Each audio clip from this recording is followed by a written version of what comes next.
It's rapid reaction time. Me and my guest that we bring at random onto the show, and we talk about Ole Miss's latest game.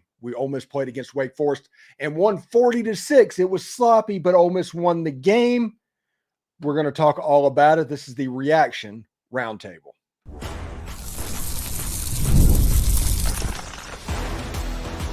You are Locked On Ole Miss, your daily podcast on the Ole Miss Rebels. Part of the Locked On Podcast Network, your team every day. Welcome to the Locked On Ole Miss podcast. I am your host, Steven Willis, a 10-year veteran member of the national media and a former Ole Miss staff member as well. I am bringing you the inside scoop on all things Rebels, and we do that through our numerous perspectives we have on the channel. Today, we have a reaction roundtable talking about Ole Miss's dominant 40-6 win on the road at Wake Forest. It was a sloppy game, no doubt, with 2 turnovers, over 100 yards and penalties, but it's hard to complain about too much when the defense doesn't allow a touchdown. The Rebels have outscored their first 3 opponents by a total combined score of 168 points to 9. Despite the lack of discipline tonight, this team is closer to taking care of business. That is pretty awesome. And don't forget to find a second listen on the network. Chris Gordy at Locked On SEC and Corey Burton at Locked On Vandy provide other perspectives on SEC, Ole Miss, and Ole Miss as well. So we'll see what's going on there. Okay, reaction roundtable tonight. We have Josh Guest joining the show, who is muted at the moment, and Zach Moreth from the Rebel Walk is joining as well. And I'm curious to get other people's perspective because I do think that this game was a very, very sloppy game for Ole Miss. There's no way to get around that. But this is a game that 10 years ago Ole Miss lost. This is a game that 10 years ago ends up being 38-35, and we're trying to figure out what happened. This ended up being a 34-point win, an easy cover, and everybody admitting that, hey, this Ole Miss team is for real and is a national champion candidate. And Wake Forest didn't even want to come back and play. Zach? Yeah, that's the best way to finish off that segment, Steven. What a ridiculous thing that happened just right after the game from Wake Forest. Really strange. But again, one of the things I liked in the game was every time that it felt like the offense wasn't producing, the defense was there to pick them up immediately. And that's a feeling, Jackson Dart said it after the game, but that's a feeling that, especially us as fans, we're not really used to. The first thought that comes to mind there is that LSU game. It was like, we have to get the ball to the offense or else we're kind of screwed here. But the defense did a fantastic job. You limit Wake Forest to 46 rushing yards. I thought the secondary could have done a little better. Obviously, there were penalties all over the place. But for the most part, really impressive, especially in times when it felt like the game was closer than it actually was. I thought the defense consistently stepped up. And obviously, they haven't given up a touchdown yet. So that's a great sign for Pete Golding. Yeah, it's pretty good. Cool, Josh. What were your impressions of the game and what really stood out for you? Well, Steven, I thought that, Ole Miss played this kind of game on purpose for people my age so that we wouldn't get our hopes too high, as sloppy as it was. Because, if we'd gone out and won 63-3 again, maybe I get too much hope. So at least for my generation, it's a little hard to grab that hope, even though I want to have it. I feel like we're really, really good. We are really, really good. I had the wrong date, by the way. Let me go ahead and claim that. I put 1964 and tried to take it off, but you had already put it in your rotation. It was 1961 the last time we held teams, first 3 games without a touchdown on the defensive side of the ball. So really, really legit on defense. And when they get in the red zone, we absolutely lock the clamps down and ain't nobody getting nothing. Yeah, it's pretty cool. We're joined by Tom Vanderford. He came in a little bit, had to figure out where the link gets sent. How you doing, Tom? I'm doing good. I just had a senior moment. Yeah, it happens. I mean, we all have those. I have those about 6 times a day at this point. Oh, yeah. Well, I was just asking them about the game. What was your number one impression from the football game? We overcame some adversity. That's the first adversity we really had this year. It's one of the worst officiated games I'd ever seen, and we overcame that. We overcame the early fumble, the bad snap, and got out of it relatively scot-free. I guess Ivy only has a sprained ankle, hopefully, and that's good news.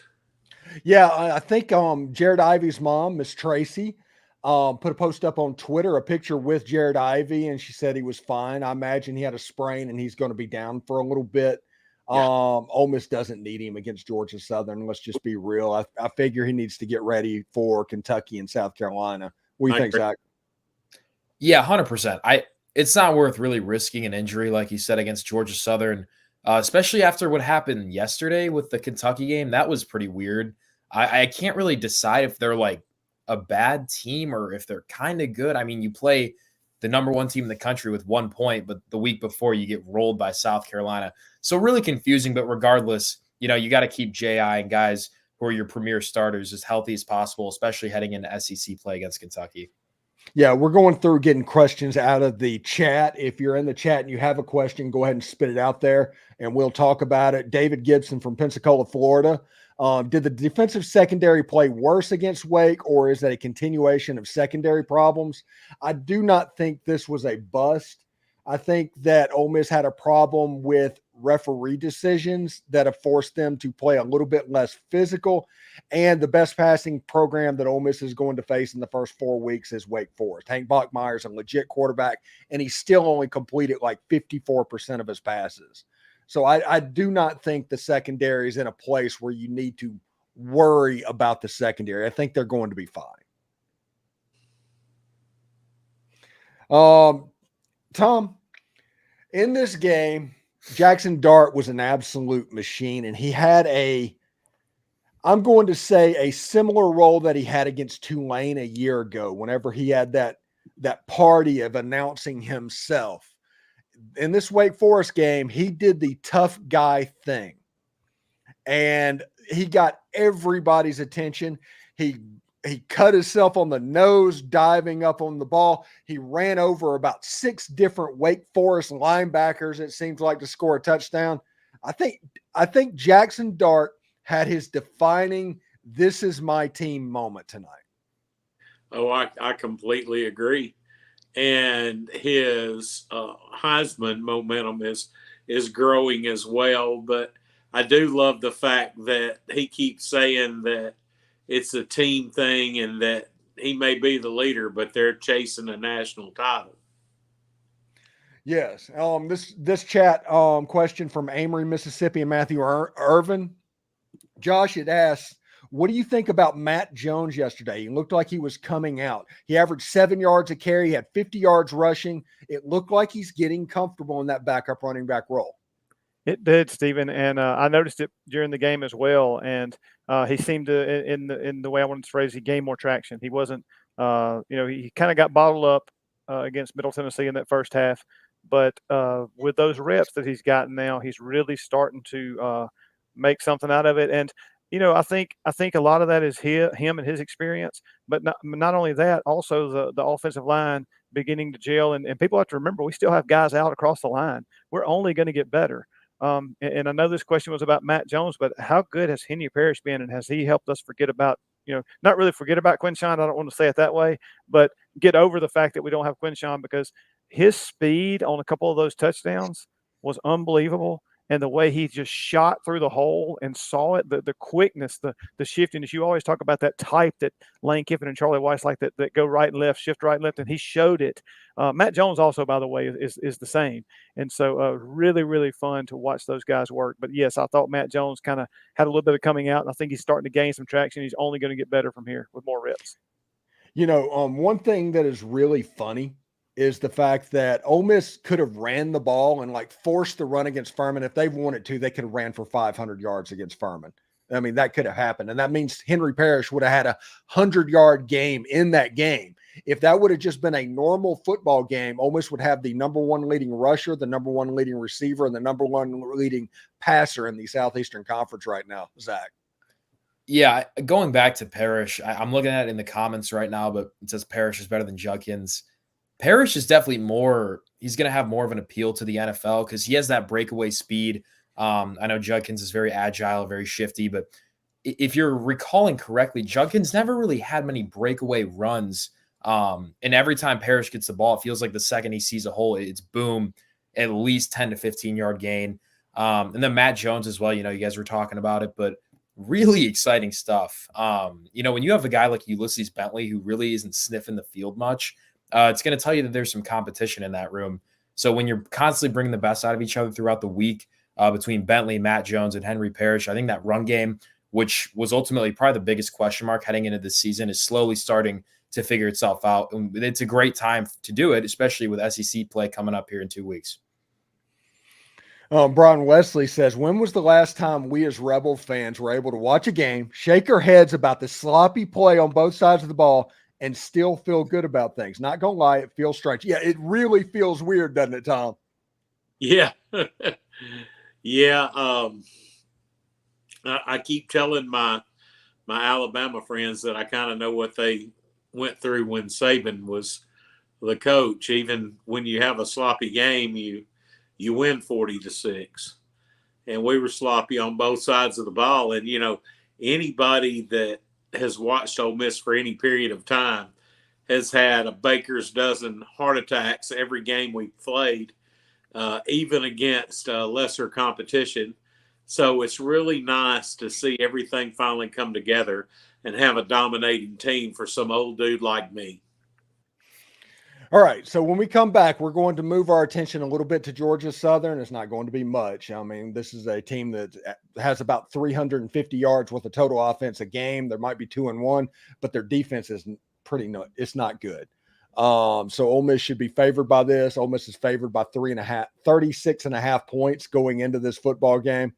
But we'll talk about that a little bit, and we'll talk about the other games in the SEC. And holy Toledo, we have a story to tell there. So stick around for that.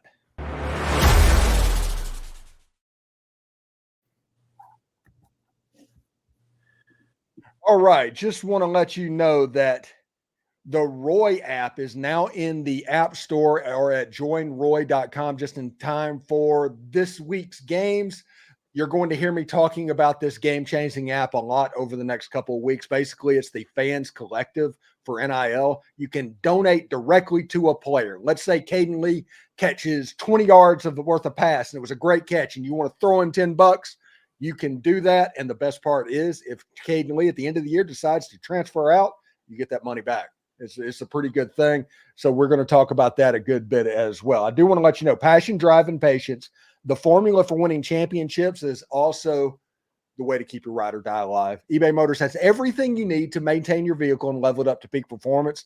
Superchargers, roof racks, exhaust kits, LED headlights, and more. Whether you're into speed, power, or style, eBay Motors has got you covered. And with over 122 million parts for your number one ride or die, you'll always find exactly what you're looking for. And with eBay's Guaranteed Fit, your part is guaranteed to fit your ride every time or your money back.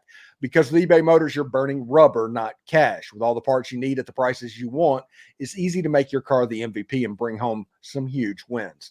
So keep your ride or die alive at ebaymotors.com. Eligible items only. Exclusions apply.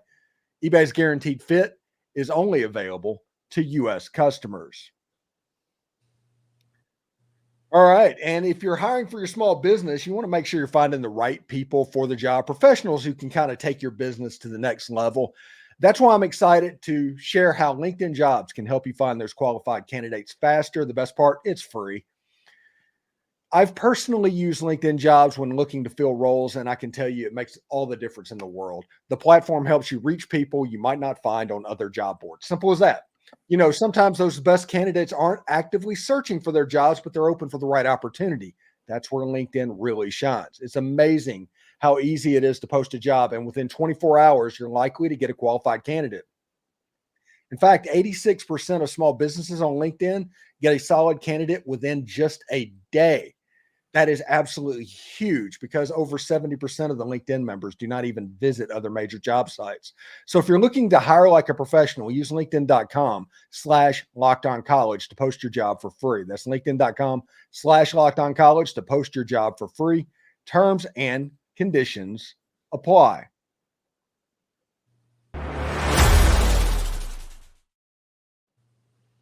All right, so we're going to go back into it and talk to this. We're going to move on to Georgia Southern. Georgia Southern is an interesting situation. Ole Miss should win the game. They're 36.5-point favorites. It's still going to be a situation to where you want to pass the look test, but winning and losing is not really a situation. But other teams, see Georgia against Kentucky, see Oregon against Idaho. They have had trouble with these, quote, lesser teams, and Ole Miss is 168-9. Zach, what do you think going into this last, I quote, preseason game with Georgia Southern? You think Ole Miss's goal should be in this game? I mean, I think while you have the streak going, you got to try and not allow a touchdown going into SEC play. I think that's one of the biggest things, especially for this defense, just to keep the momentum rolling.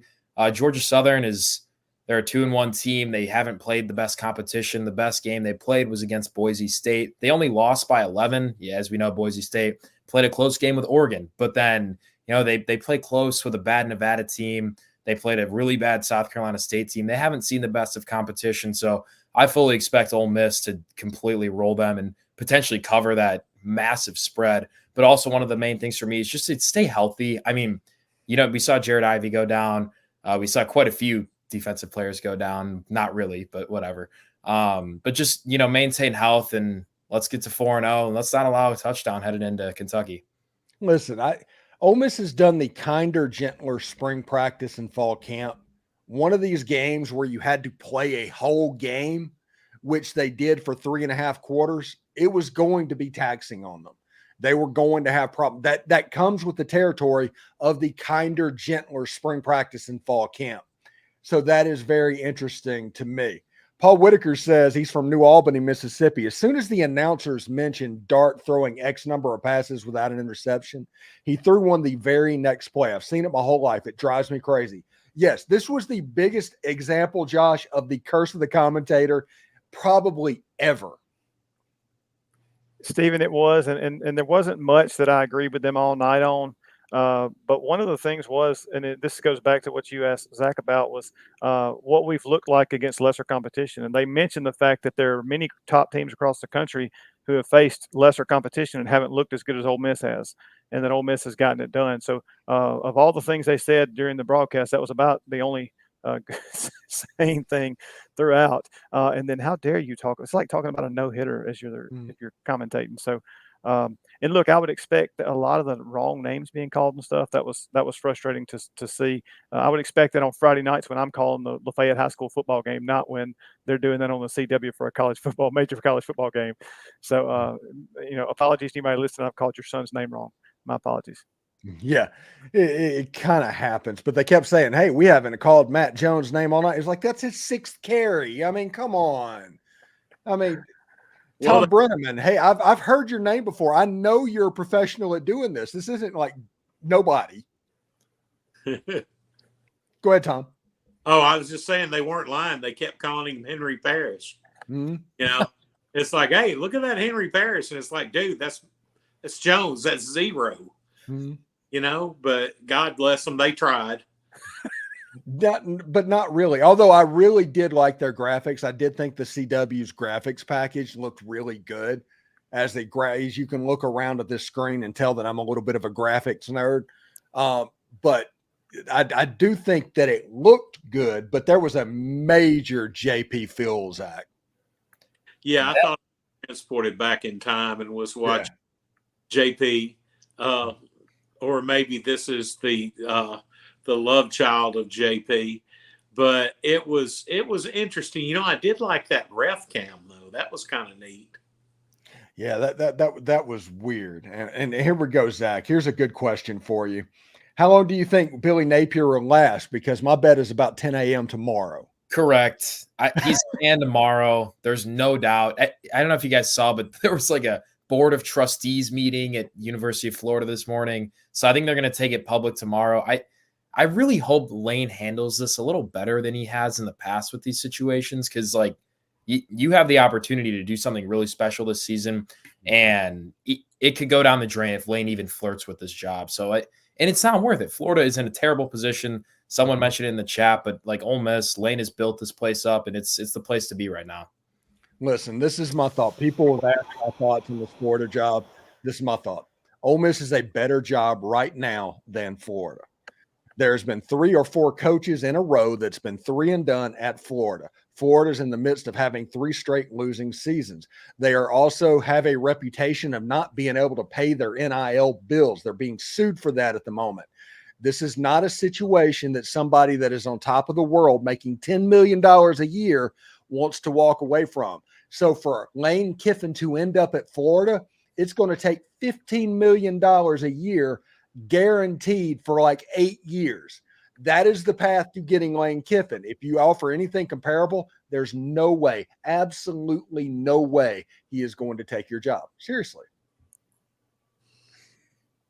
Stephen, I agree. And, Lane, the rumors in town, and this may be, you may have said it on the show, his son's going to enroll in Oxford and play football. And, he's made roots here. Just seeing him around town and at certain places. I don't know him. I have not met him. I did shake his dad's hand, though, one weekend when he was in town. And it was a great highlight for me, the great Monty Kiffin. And so I think he has deep roots here now. And I don't know that. I mean, just the way he talks about Oxford and the way he's acting, because you look at, just like you say, follow the visits for recruits, follow what he's doing. His kids are here. His son's enrolling at Oxford High School. I doubt very seriously he's going to want to move him in his last 2 years or last year or whatever it is from high school. So, I mean, and I could be wrong. Yeah. When we come back, we are going to take a little bit of time to dunk on Mississippi State. Just period. We're just going to be real about that. You don't get boat raced by Toledo and just get away from that scot-free. That's just the way it is. So stick around for that.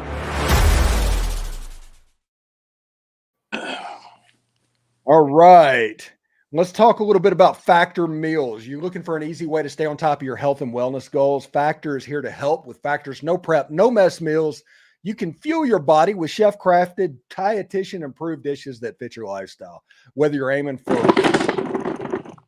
protein plus or keto options, Factor has something for everyone. And the best part is Factor's fresh, never frozen meals are ready to eat in just 2 minutes. Perfect for even the busiest of schedules. With 35 different meals and over 60 add-ons to choose from every single week, you will never get bored. Factor makes it easy to crush those wellness goals, offering premium ingredients like filet mignon, shrimp, and blackened salmon to keep your meals both healthy and delicious. Why spend hours in the kitchen when Factor meals can be ready in just 2 minutes? No shopping, prepping, or cleaning up. From breakfast to dessert, Factor has you covered with nutritious, restaurant-quality meals that make eating healthy a breeze. What are you waiting for? Head to factormeals.com/LockedOnCollege50 and use the code LockedOnCollege50 to get 50% off your first box. And then you'll even get 20% off the next month. That's factormeals.com/LockedOnCollege50. Now, I also want to welcome in a new partner to the show in College Corner. Your one-stop shop for all things Ole Miss. Game day is just around the corner for Georgia Southern, and this week the fans are going to be rocking powder against Georgia Southern, so head on over to the College Corner store to pick up your perfect game day gear. Whether you're gearing up for football, basketball, or baseball, College Corner has you covered. They're located off Sisk Avenue, right across from the new Chick-fil-A. The getting to the store is a breeze, and they have plenty of parking.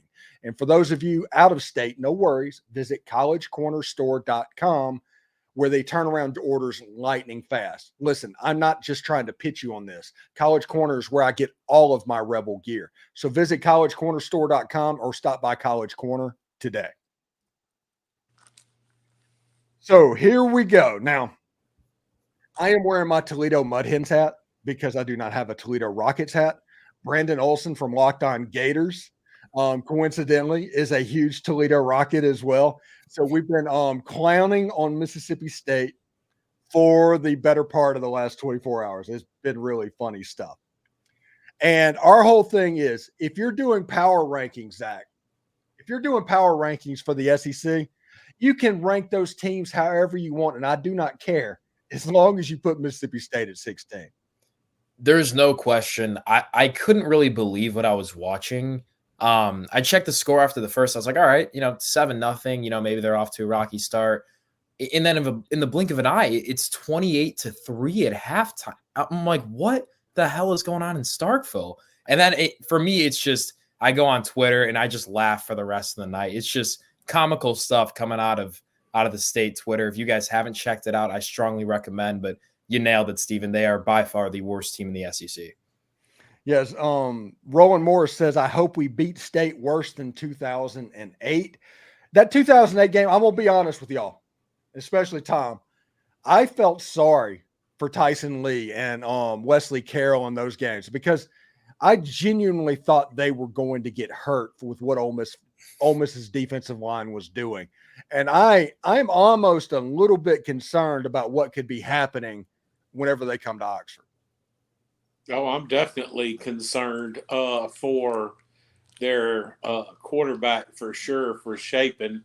We've got the best defensive line I've ever seen at Ole Miss, and they have problems protecting the quarterback. I mean, I went back today and watched some of that Toledo game, and I mean, they looked horrible. I mean, it looked like they were playing Alabama. I mean, Toledo was dominating the line of scrimmage. Just blew my mind. This right here, Pat 0311, Egg Bowl is senior night. I got a crazy feeling that Levy asked for a running clock at halftime. Well, Furman didn't get that running clock. Furman asked for that in the first game, and Lane just said no. There's no way that Lane's going to do running clock. And Josh Guest sitting there saying College Corner in Oxford's nice too. And by the way, we do have a point. Everybody needs to get used to what's going on. You're going to hear Lane Kiffin's name come up for every job. That does not mean Lane is interested.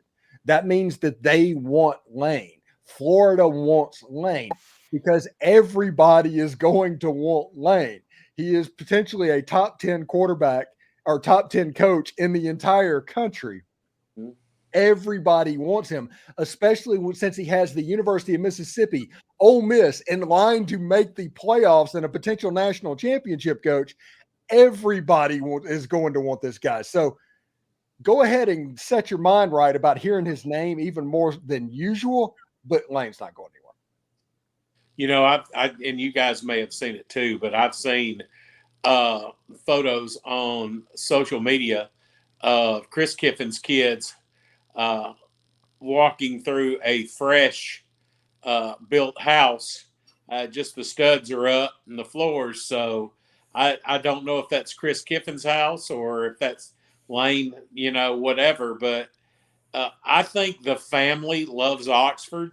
And I really don't think, you know, Mr. Monty's wife's there and Chris and his family and Lane. And like you've said, his son's coming, his daughter's in the sorority there. I just don't see him leaving for anywhere right now. No. All right, Zach, final words. Yeah, I get ready to watch Ole Miss go 4-0 this weekend. I mean, I'm just getting ready for SEC play, Steven. I'm fired up, and I'm really liking what I'm seeing from the Rebs. All right, Josh, what do you got, bud? I mean, Georgia Southern has been scoring some points. They've been putting numbers up, but I looked. Their leading rusher has 97 yards on the season. And so Henry Parrish got that in a quarter. We're gonna. I think our defense is gonna put up another maybe sub 50 yard rushing performance and keep them out of the end zone during the red zone. We'll go scoreless for 4. I don't know when the last time that happened or if it's ever happened. So at least 1961, right? Yeah, at least then. I mean, 1959, the defense didn't give up a touchdown the entire season. Let's just shoot for that record. Yeah. Let's go for that.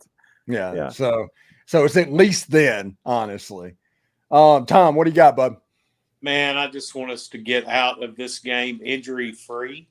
I'll actually be in Oxford for the game. I used to make them all, but, you know, I've slowed down since the whole cancer thing. But, yeah, I'll be in Oxford for the game, and I want to see a good, clean game. I want to see us try to escape all those penalties. You know, we had 11 penalties this last night, and just want us to be injury-free. And for me, I'm looking forward to them cleaning some of this stuff up. Just play a clean game, get out of there 52-3, something like that, and get ready for Kentucky, who you don't know whether or not you're going to get the Kentucky that can't score but can play defense or the Kentucky that can't score and can't play defense. That appears to be the two options for Kentucky right now. So anyway, thank you very much for watching the Reaction Roundtable tonight. We will talk to you Tuesday night with Ole Miss, Locked On Ole Miss Live. Should be a lot of fun. But to Josh and Zach and Tom, thank you very much for stopping by. And we'll talk to you next week, bud. Howdy toddy. Thanks, Steven. All right. Thanks.